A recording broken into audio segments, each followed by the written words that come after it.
Met ons eerste Bybelstudie het ons gepraat oor die wil van God en dat daar 'n paar verskillende terme is soos die soewereine wil en die morele wil en dan die toelatende wil van God en dan ook die persoonlike wil wat God vir ons het.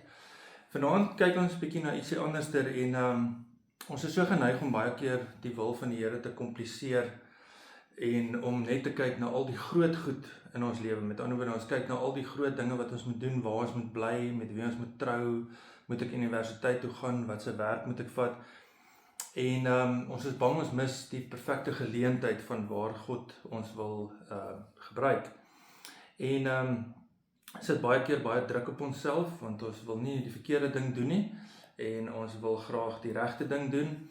En ons jaag baie keer net om te probeer uitvind wat is God se wil vir ons lewe. En in hierdie proses oorkompliseer ons baie keer die wil van God, maar aan die ander kant onderskat ons ook die goedheid en die grootheid van God, van dit wat hy in elkeen van ons se lewe doen.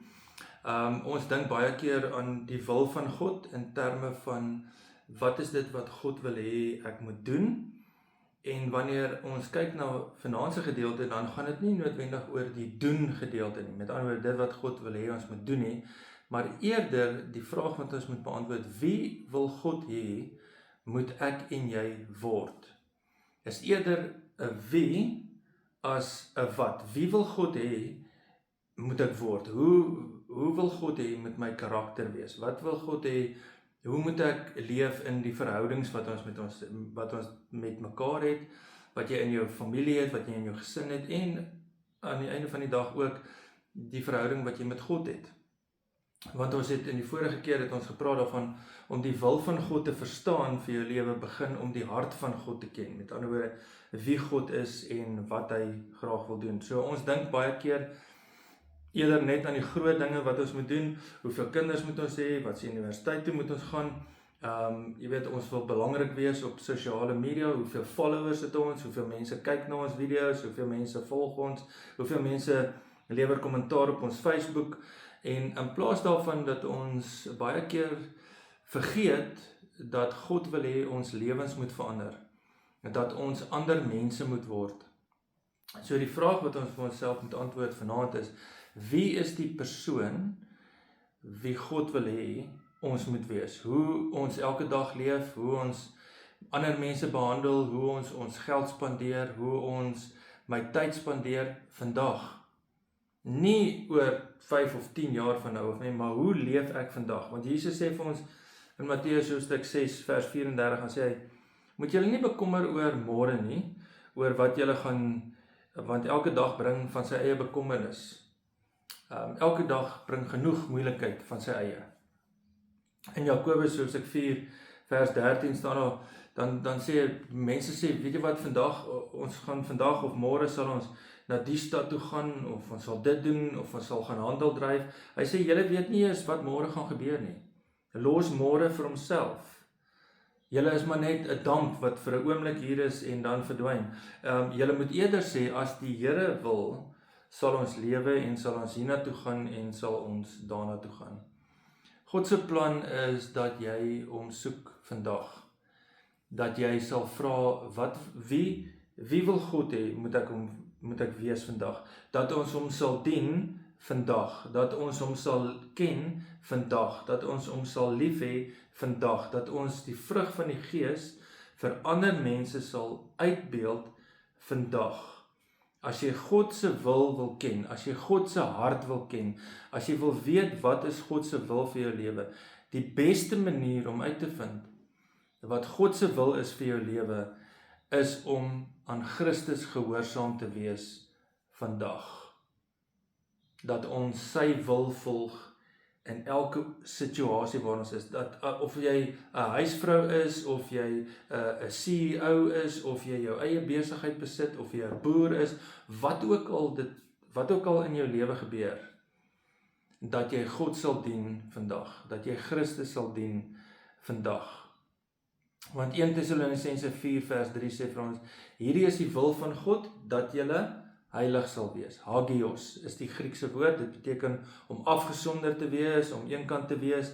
Paulus sê vir ons, dit is een van die mooiste gedeeltes vir my in die Bybel is Romeine 12 vers 1 tot 2, waar hy sê, julle moenie aan hierdie sondige wêreld gelyk word nie, maar laat julle verander deur julle denke vernuwe, dan sal julle ook weet wat die wil van God is, dan sal julle ook kan onderskei wat die wil van God is, wat vir hom goed, aanneemlik en volmaak is. So die vraag is daar 'n absolute groot roeping wat God op my lewe, miskien voel jy dat jy 'n sendeling moet wees, of 'n influencer moet wees, of 'n pastoor moet wees, of wat ook al moet wees. Dit gaan nie so seer oor wat jy moet doen nie, maar God wil hê dat ons ander mense sal word. Dat ons nie sal vra, wat wil God hê moet ek doen nie, maar eerder, wie wil God hê moet ek word. Ons dink aan die groot goed, ons dink met wie moet ons trou, in plaas daarvan dat ons sal vra, wie is dit wat God wil hê ek moet vandag wees. So, as julle nou sal moet sê, ek is 'n predikant, ek werk, ek het my ander werk ook, wat is belangriker, dat ek 'n goeie preek lewer, of dat ek lief is vir my vrou en my kinders? Dat ek doen dit wat ek dink God wil hê ek moet doen, of dat ek sal omgee vir die mense wat hy in my lewe geplaas het? Wat is die belangriker ding? Die doen of die wie? As ek nie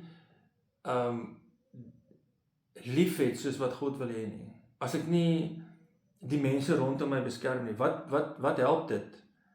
Ek doen iets wat ek dink God wil hê ek moet doen, terwyl ek die mense rondom my sleg behandel.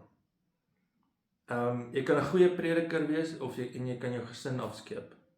Jy kan baie charismaties wees, en dink dat dit is wat God wil hê jy moet doen, en jy leef nie volgens die wil van God nie.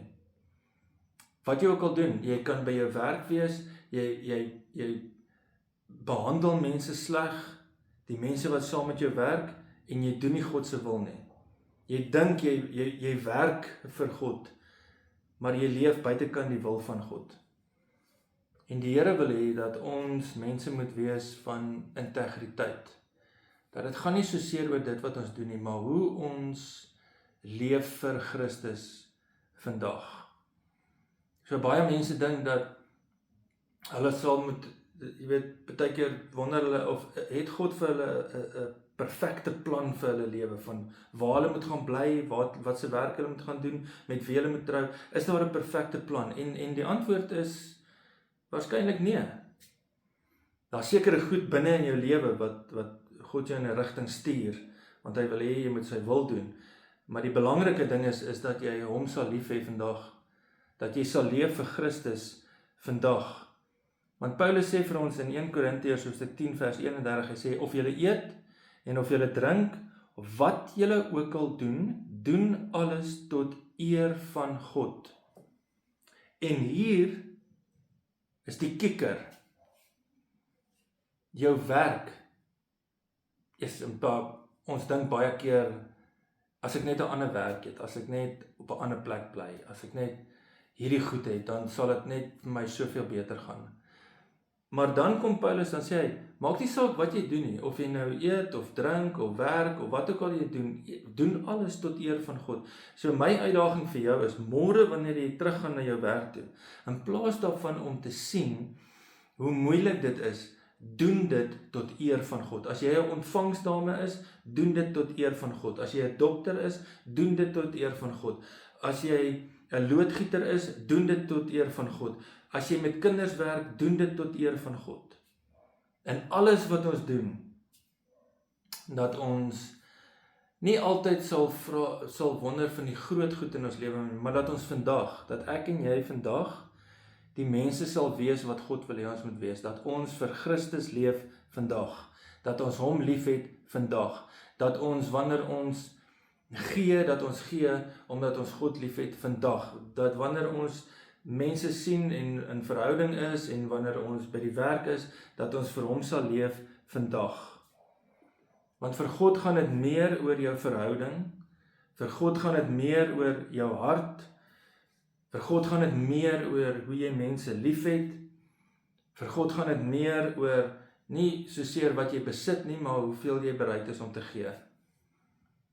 As jy groot dinge in die toekoms vir God wil doen, wees gehoorsaam aan God in die klein dingetjies vandag. Die beste manier om God se wil te ontdek vir jou toekoms is om te leef vir Christus vandag.